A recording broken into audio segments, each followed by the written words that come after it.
السلام علیکم ویورز، آپ دیکھ رہے ہیں میرے یوٹیوب چینل میرے اسلام بائی بنت ہوا۔ امام ابو حنیفہ کے زمانے کا واقعہ ہے کہ ایک آدمی اپنی بیوی سے بہت زیادہ پیار کرتا تھا، لیکن بیوی کی طبیعت کچھ ایسی تھی کہ اس کی اپنے شوہر کے ساتھ بالکل بھی نہیں بنتی تھی، اور اس کا شوہر اس سے پھر بھی بہت پیار کرتا تھا۔ بیوی کی طبیعت شوہر سے نہیں ملتی تھی، اس لیے وہ اس سے طلاق لینا چاہتی تھی، مگر مرد طلاق نہیں دینا چاہتا تھا کیونکہ شوہر اس سے بہت محبت کرتا تھا، لیکن بیوی بھی باضد تھی کہ وہ اس کے ساتھ رہنا ہی نہیں چاہتی تھی۔ ایک دن دونوں میاں بیوی بیٹھے ہوئے بات چیت کر رہے تھے۔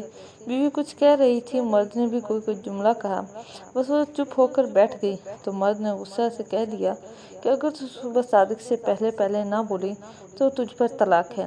وہ چپ ہو گئی اور ارادہ کر لیا کہ میں خاموش رہوں گی تاکہ اس سے کسی طرح جان چھوٹ جائے، اور وہ بیچارہ پریشان ہوا اور ہر چند بلوانا چاہتا تھا، مگر وہ بولتی ہی نہیں تھی۔ اب سمجھ گیا کہ یہ طلاق لینا چاہتی ہے اور اس طرح بیوی مجھ سے جدا ہو جائے گی، تو اس نے فقہا کے دروازے جھانکنے شروع کیے۔ ان سے جا کر اپنا حال بیان کیا تو انہوں نے یہی کہا کہ جا کر اس کی خوشامد کرو اور صبح صادق سے پہلے کسی طرح بلواؤ، ورنہ صبح صادق ہوتے ہی وہ تیرے ہاتھ سے نکل جائے گی۔ تو سب نے یہی جواب دیا۔ پھر وہ امام ابو حنیفہ کے پاس پہنچا۔ وہ وہاں کا حاضر باش تھا، متفکر اور پریشان بیٹھ گیا۔ تو امام ابو حنیفہ نے فرمایا کہ آج کیا بات ہے، پریشان کیوں ہو؟ اس نے کہا کہ حضرت یہ واقعہ ہے، بیوی سے میں نے کہہ دیا کہ اگر تو صبح صادق سے پہلے نہ بولی تو تجھ پر طلاق ہے۔ اب وہ خاموش ہو کر بیٹھ گئی ہے۔ امام ابو حنیفہ نے فرمایا کہ طلاق نہیں ہوگی، تو مطمئن رہے۔ اب وہ مطمئن ہو کر آ گیا تو فقہا نے امام صاحب پر تان شروع کر دیا کہ امام ابو حنیفہ نے حرام کو حلال بتا دیا ہے۔ ایک مصری حکم ہے کہ اس سے طلاق ہو جائے گی تو ہو جائے گی۔ تو امام صاحب نے یہ کیا کہ صبح صادق میں جب آدھا گھنٹہ رہ گیا تو مسجد میں جا کر زور زور سے تہجد کی اذان دینا شروع کر دی۔ اس عورت نے جب اذان کی آواز سنی تو سمجھ گئی کہ صبح صادق ہو گئی ہے، تو بس بول پڑی اور کہنے لگی کہ صبح صادق ہو گئی ہے، اب میں مطلقہ ہو گئی ہوں، اب میں تیرے پاس ہرگز نہیں رہوں گی۔ جب تحقیق کی تو معلوم ہوا کہ صبح صادق نہیں ہوئی تھی اور وہ تہجد کی اذان تھی، تو لوگ قائل ہو گئے کہ واقعی امام صاحب بہت ہی مدبر آدمی ہیں۔ ایک مرتبہ ایک گھر میں چوری ہوئی اور چور اسی محلے کے تھے۔ چوروں نے گھر والے کو پکڑا اور زبردستی حلف لیا کہ اگر تو کسی کو ہمارا پتہ بتائے گا تو تیری بیوی پر طلاق ہے۔ تو اس بیچارے نے مجبوراً طلاق کا حلف لیا اور وہ چور اس کا سارا سامان لے کر چلے گئے۔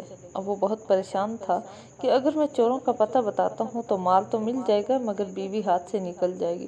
اگر پتہ نہیں بتاتا ہوں تو بیوی تو رہے گی، مگر سارا سامان سب کچھ گھر خالی ہو جائے گا۔ تو مال اور بیوی میں تقابل پڑ گئے، یا تو مال رکھے یا بیوی رکھے، اور وہ کسی سے کہہ بھی نہیں سکتا تھا کیونکہ وہ عہد کر چکا تھا۔ پھر امام صاحب کی مجلس میں حاضر ہوا اور بہت ہی غمگین، اداس اور پریشان تھا۔ تو امام صاحب نے پوچھا کہ آج تم بہت اداس ہو، کیا بات ہے؟ تو اس نے کہا کہ حضرت میں کہہ بھی نہیں سکتا۔ فرمایا کچھ تو کہو۔ اس نے کہا حضرت اگر ہم نے کہا تو ہم نہ جانے اس کا کیا خمیازہ بھگتیں گے۔ کہا کہ اگر میں کہہ دوں تو نہ جانے کیا ہو جائے گا۔ پھر فرمایا کہ اجمالاً کہو۔ تو اس نے کہا کہ حضرت چوری ہو گئی ہے، میں نے عہد کر لیا کہ اگر میں نے چور کا پتہ کسی کو بتایا تو بیوی پر طلاق ہے۔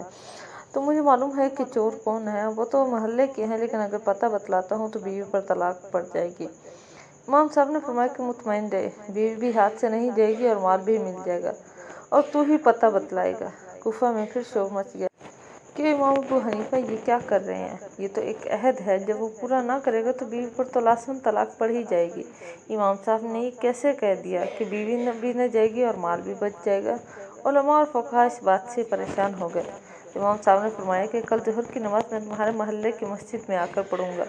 چنانچہ امام صاحب تشریف لے گئے، وہاں نماز پڑھی اور اس کے بعد اعلان کر دیا کہ مسجد کے تمام دروازے بند کر دیے جائیں، کوئی بھی باہر نہ جائے۔ اس میں چور بھی تھے، اس مسجد کا ایک دروازہ کھول دیا، ایک طرف خود بیٹھ گئے اور دوسری طرف اس آدمی کو بٹھا دیا، اور فرمایا کہ ایک ایک آدمی نکلے گا، جو چور نہ ہو اس کے متعلق کہتے جانا یہ چور نہیں ہے، اور جب چور نکلے تو چپ ہو کر بیٹھ جانا۔ چنانچہ جو چور نہیں تھے ان کے متعلق کہتا جاتا تھا کہ یہ بھی چور نہیں، یہ بھی چور نہیں ہے۔ جب چور نکلنے لگتا تو خاموش ہو کر بیٹھ جاتا۔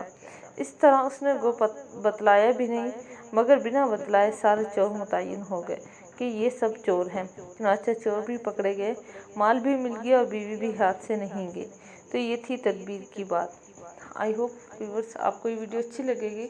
اگر آپ کو ویڈیو اچھی لگے تو آپ سے ریکویسٹ ہے کہ میری ویڈیو کو لائک کریں، شیئر کریں، اور اگر آپ میرے چینل پر نیو ہیں تو چینل کو بھی سبسکرائب کر لیں۔ اللہ آپ سب کا حامی و ناصر ہو۔ اللہ حافظ۔